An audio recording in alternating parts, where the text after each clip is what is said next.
পৃথিবীর কি অদ্ভুত একটা নিয়ম, তাই না বলেন? হ্যাঁ, যত মায়া, যত ভালোবাসা, যত বন্ধন, যত আবেগ সবই থাকবে পৃথিবীতে।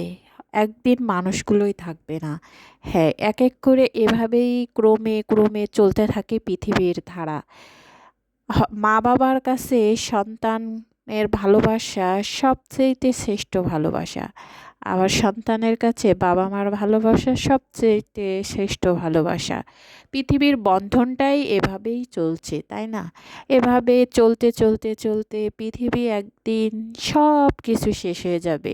আমাদের এটা মেনে নিতে হবে। আর হ্যাঁ, এটাই হচ্ছে আমাদের জীবনধারা। আমরা জন্মের থেকেই এটা শিখে আসছি, দেখে আসছি, পড়ে আসছি। প্রত্যেকটা মানুষই জানে আমাদের জীবন কতটা ক্ষণস্থায়ী। তারপরেও এই ক্ষণস্থায়ী জীবনে আমাদের কত যে মায়া, কত যে ভালোবাসা, কত যে আবেগ, কত যে স্বপ্ন।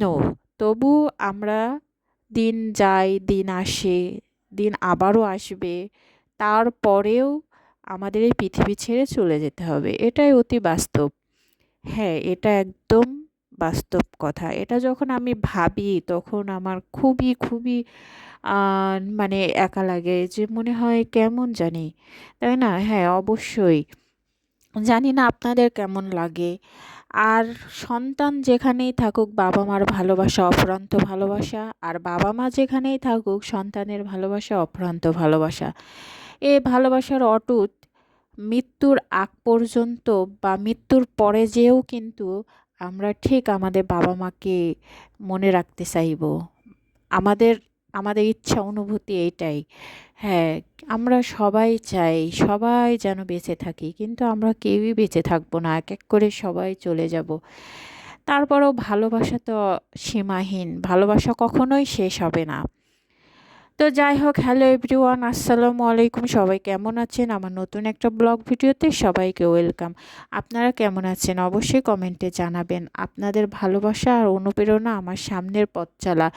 তো দেখুন, আমি আজকে সকাল সকাল, সকাল না এটা 12টার দিকে তো বাইরে বের হয়েছিলাম সবজি কেনার জন্য। তো তার জন্য দেখুন রোদটা ভালোই উঠছে, খারাপ না। যেহেতু এই কয়টা দিন খুবই কুয়াশাচ্ছন্ন ছিল, তো এই আবার এই ২ দিন খুব ভালো একটা রোদ উঠতেছে। তো ভালোই লাগছিল ওয়েদারটা। তো আমি সবজি কিনলাম ওখান থেকে। তারপরে সন্ধ্যায়, এটা হচ্ছে সন্ধ্যায় আপেল কাটিংটা আপনাদের সাথে শেয়ার করতেছি আরকি। মানে বিকালের নাস্তা, সন্ধ্যাও বলা যায় না।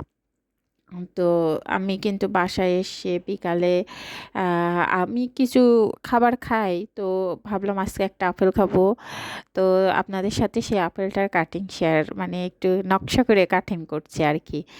জানি না আপনাদের কেমন লাগবে, অবশ্যই কমেন্টে জানাবেন আপেল কাটিংটা। আমার তো বেশ ভালোই লেগেছে। আপনাদের কেমন লাগবে? অবশ্যই কমেন্টে জানাবেন। আসলে মাঝে, মাঝে ভিন্ন কিছু করতে ভালোই লাগে। তো আজকের ভিডিওটা এই পর্যন্ত। নেক্সট ভিডিওতে দেখা হবে। আল্লাহ হাফেজ।